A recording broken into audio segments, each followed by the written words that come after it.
This is All India Radio, Thiruvananthapuram. In today's English program, you can listen to a talk on Sardar Vallabhai Patel, a story of how one man's vision for nation became our reality by Dr. Vrinda Varma, Assistant Professor, Department of English, Sree Varma College, Thrissur. It is the prime responsibility of every citizen to feel that his country is free, and to defend its freedom is his duty.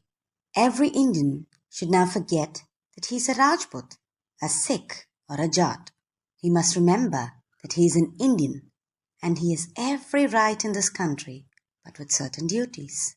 The quote you just heard was by Vallabhai Patel, who we remember today as Sardar Vallabhai Patel, and on the occasion of whose birthday we celebrate National Unity Day on 31st October every year. Vallabhai Javerbai Patel was an Indian statesman. He served as the first Deputy Prime Minister of India from 1947 to 1950. He was an Indian barrister and a senior leader of the Indian National Congress who played a leading role in the country's struggle for independence and guided its integration into a united, independent nation. Patel was born in Nadiad, Kheda district, Gujarat, to Jhaverbai Patel and Ladba. October 31st, his official birth date and the date on which we observe Unity Day, is however not his real birthday. It is said that it's just a random date Patel gave his schoolmaster when he sat for his matriculation examinations. While a great deal has come to light about many of India's great leaders, we have close to scant information regarding Patel's early life, other than the fact that he wanted to be a barrister from since he was a young child, but that he had no interest in politics at all. Patel sat for his matriculation exams at a relatively advanced age of 22, but then later went to England and enrolled in a law course. Patel finished the 36-month course in just 30 months from the Middle Temple in London, finishing at the top of his class despite having had no previous college background. His wife Javerba had passed away in 1909, leaving behind a son and a daughter. Patel himself was just 34 years old when his wife died. Javerba had been battling a long illness when she finally succumbed to cancer. It is said that at the time of her passing, Patel was at court leading a case. The news of his wife's passing was conveyed to him in a note. Patel read the note, calmly folded it, and put it in his pocket. It was only after the judge closed court proceedings for his case did Patel yield to his grief. He chose not to remarry. Once back in India, after a stint in London, Patel continued with his Anglophone ways, wearing European-style clothes and sporting urbane mannerisms. He was an exceptionally skilled bridge player and would spend hours engrossed in the game. His reputation as a lawyer, too, grew exponentially, and he was considered a formidable presence. However, even while nationalist movements were picking up speed under the leadership of Mahatma Gandhi, Patel showed no inclination to join politics. In fact, Patel himself has admitted that he was hardly moved by the politics and ways of Mahatma Gandhi. In an interesting anecdote, once Mahatma Gandhi came to deliver a speech in Gujarat Club. At that time, Patel was playing bridge in the club and did not go to listen to Mahatma Gandhi. When another activist and his friend, J.V. Mavlankar, got ready to go to the speech, Patel is said to have stopped him and said, "Gandhi would ask you if you would know how to sift pebbles from wheat grains. And how is it supposed to bring us independence?" At that time, Patel seems to have had scant respect for Gandhiji. However, Patel had to eat his words after he heard the Mahatma speak at the Indigo Revolt, where the Mahatma spoke in favor of the peasants. Later, after meeting Gandhi in Godhra, Patel was inspired enough to join the Congress for the cause of the Indian freedom struggle. Patel soon became the secretary of the Gujarat Sabha that became a Congress stronghold later.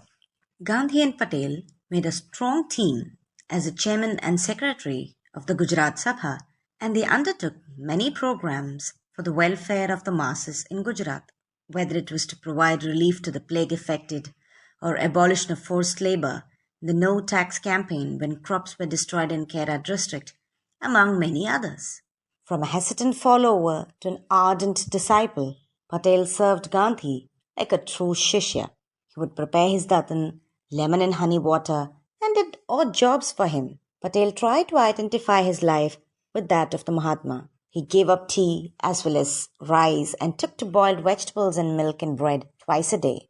Patel also became one of the first of the prominent leaders to translate the Gandhian theory of non-violent, non-cooperation satyagraha into practice in the rural setting by successfully planning and leading the Bardoli Satyagraha of 1928.